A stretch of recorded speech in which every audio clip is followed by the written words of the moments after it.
And I can certainly think back to when I was a teenager starting out in this industry and experiencing that I didn't think about what might go wrong. I was just sort of ploughing on, having this great sort of adventure. And you talk about when you were an apprentice at Crystal Palace and your coach at the time had very harshly said to you that you should go and become a travel agent.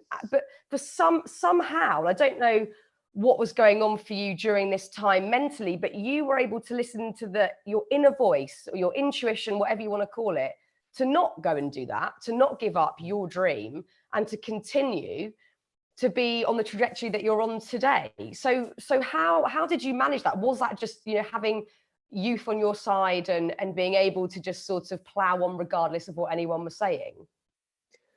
Well, I wonder whether there are some genetic things that we have in terms of how our brains work. Because I'm conscious that not everybody can go immediately towards a challenge mindset at that moment. And some people dip into the negative a little bit more quickly. And I think that's where it's so important to speak to other people and to have people to help coach us almost through those moments. My mindset has almost always been, right, well, I'm going to prove that person wrong. And that's still the same today. We'll get criticized for the way the team play, and I have a choice. I either crumble and think, oh, well, actually, I'll walk away from it and somebody else can do it. Or you say, no, actually, this is a privilege to be in this position. We've got the opportunity to make history. We've got the opportunity to do things that nobody's ever done.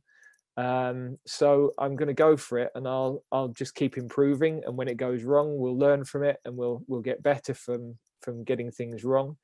And I often say to the players, if they're not making mistakes on the pitch, then we're probably not trying hard enough, because they're playing within themselves. And I don't expect it to be perfect. Perfection we're always seeking, but it hardly ever happens. It's good to strive for that, but if we're actually comfortable and we're not pushing ourselves, then that's probably a bigger crime than really going for it.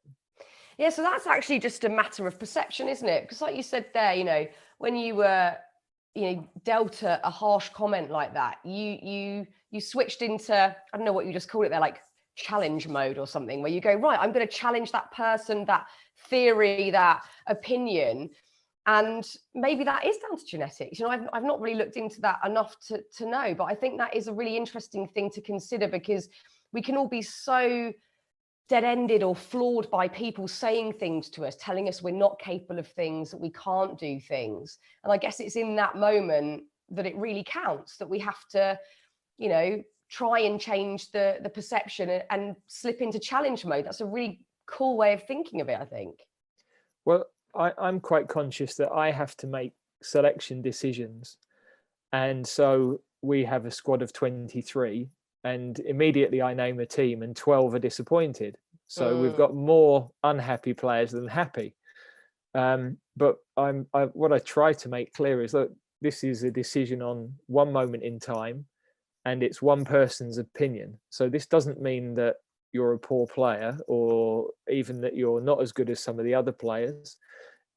We think this is the best way to go for this game, but we could have that wrong. And there'll be lots of young players who've been released by clubs who then have gone back, sort of regenerated themselves and come back and become professional somewhere else, because maybe they didn't quite fit at that time. Maybe one coach had a different idea on how he wanted to play. And I think in life, there'll be, I'm sure in your career, Fearne, there'll have been people who turned you down for loads programs, and at that moment you maybe want what they were looking for, and they'll look back potentially now and go, oh, we might have got that wrong, by the way. So maybe not.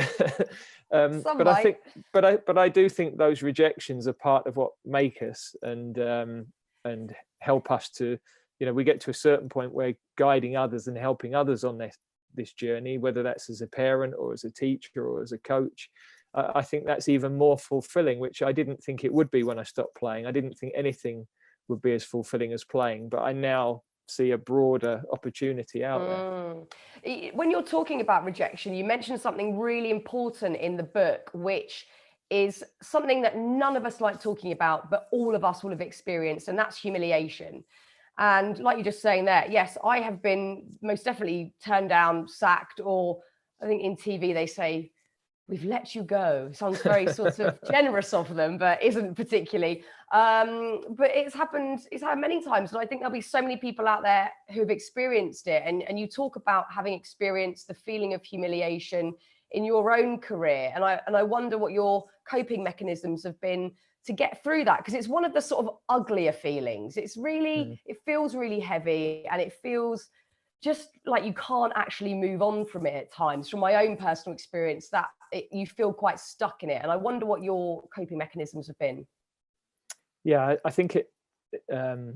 So I was manager at Middlesbrough. I was quite a young manager, and eventually, in football management, it's probably fairly certain at some point you'll get the sack. So that's almost a given. But when it happens the first time, it's such a blow, because you're not sure if this is going to affect any future career that you might have. This might be it. Maybe I don't get another opportunity, because you feel other people will see you as scarred by the experience, or they'll feel you're a failure. And I think there's a lot of soul searching. There's definitely, you lose confidence in yourself, because you're not certain, as a young coach especially. You think you're doing the right things, but you don't necessarily have the evidence of results to say, we're on the right line here. We a lot of what we were doing was right.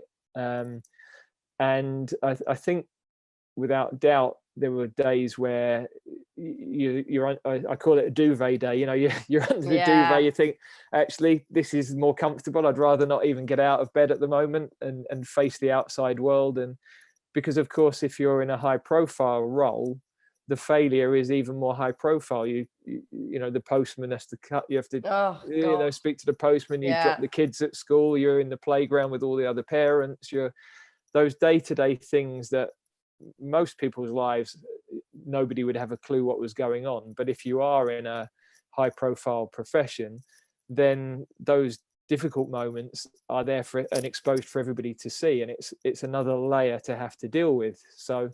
And you think about the impact on your kids, and how am I going to tell them, and what's the reaction to them going to be at school? And so they're all natural human instincts. I think that it doesn't matter how high your profile is or how successful you might have been.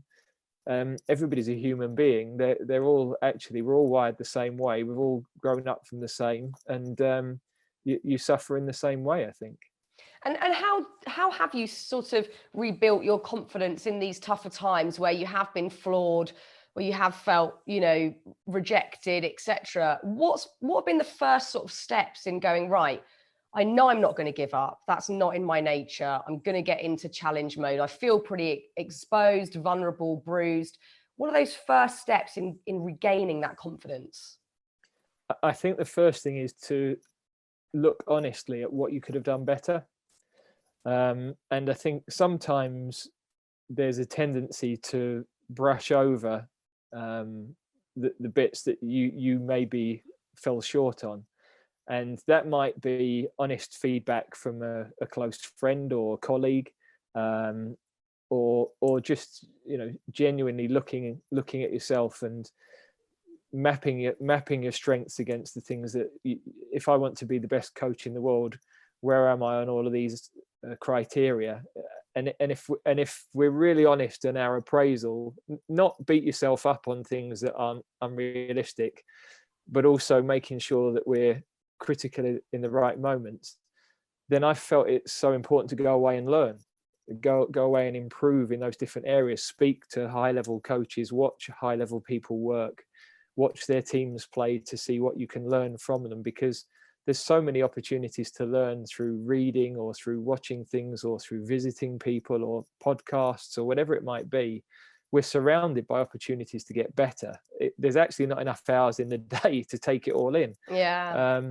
So I think for me, that was the process. What's the benchmark? Realistically, where am I against that?